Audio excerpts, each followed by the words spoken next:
The arrival of the void above Earth tears open like a wound, spilling cosmic fire as a single warship descends from the darkness.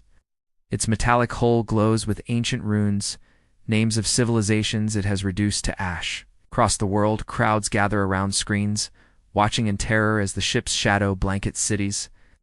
Inside the vessel, the Void Reaper stands motionless, a towering figure of living armor, crafted through centuries of battle.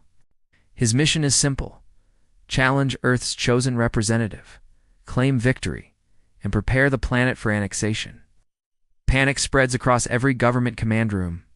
Scientists argue, generals shout, politicians beg for miracles. And yet, in a tiny home, far from the chaos, Margaret Eleanor Holloway waters her plants, unaware that her name has been selected by mistake, buried deep inside the ancient interstellar registry. As the ship breaks through the clouds, alarms ring across neighborhoods.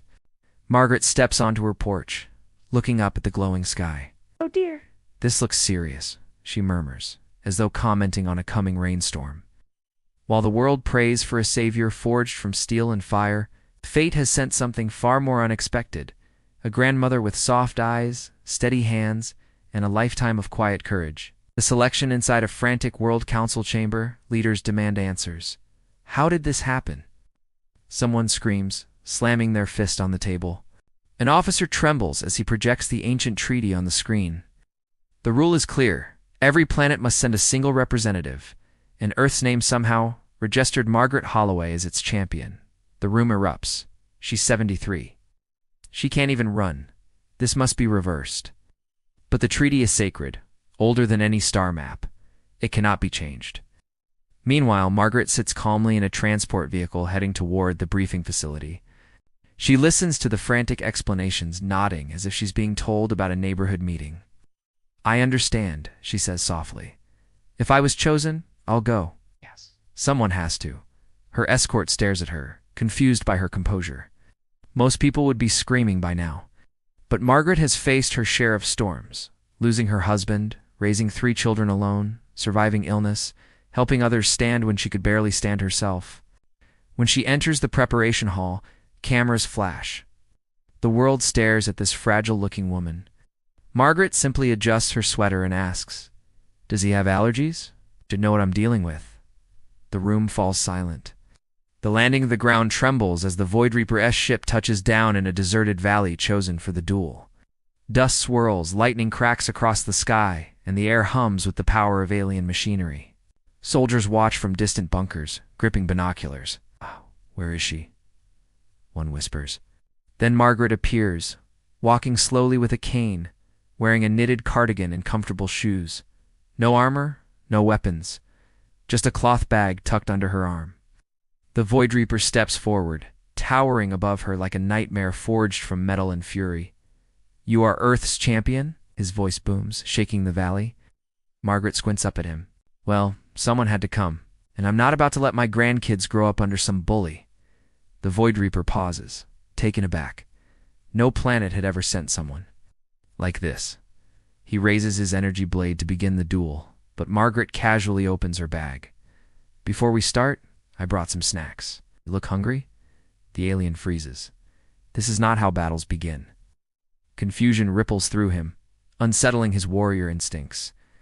Margaret smiles warmly, as if greeting a guest at her home. The galaxy's deadliest warrior silently wonders for the first time whether he is truly prepared. The conversation, instead of attacking, Margaret lowers herself onto a nearby rock with a soft grunt. "These old knees aren't what they used to be," she says. The Void Reaper watches perplexed. "Why do you not fight?" She pats the rock beside her. "Sit. Let's talk first."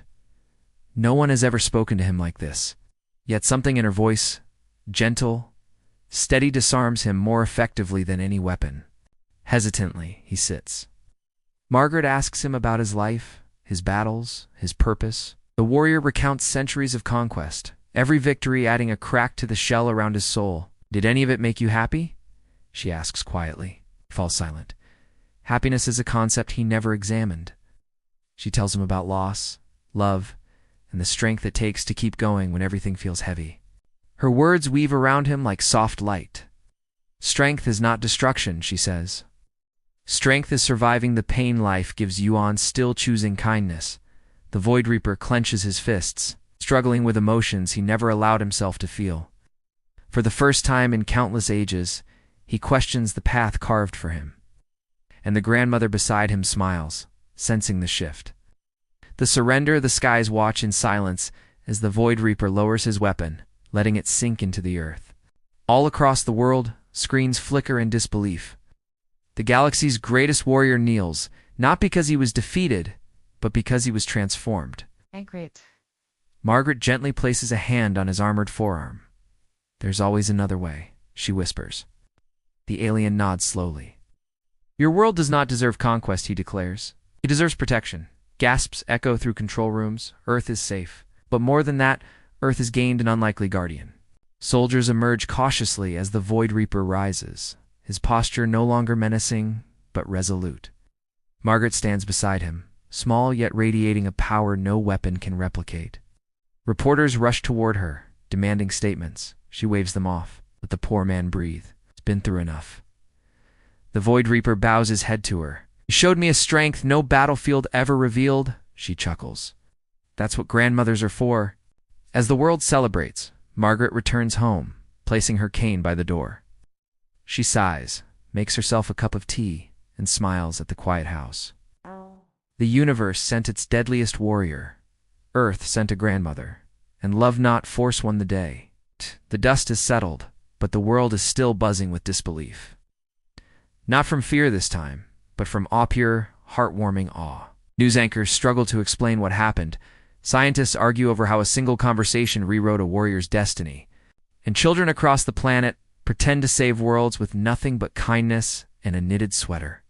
In the center of all this noise, Margaret walks slowly through her small garden, pruning roses as if the universe hadn't nearly ended yesterday. She hums softly, her hands steady, her heart calm. The Void Reaper, now an unlikely friend of Earth, stands at a respectful distance, watching her with a reverence he once reserved only for battle gods. "You changed me," he admits quietly. "You showed me a different kind of strength." Margaret smiles without looking up. "You did the hard part. You listened." As she turns to head back inside, she pauses and gazes at the sky, glowing faintly with the remnants of cosmic energy. "The universe is big," she says, "but sometimes all it needs is a little humanity."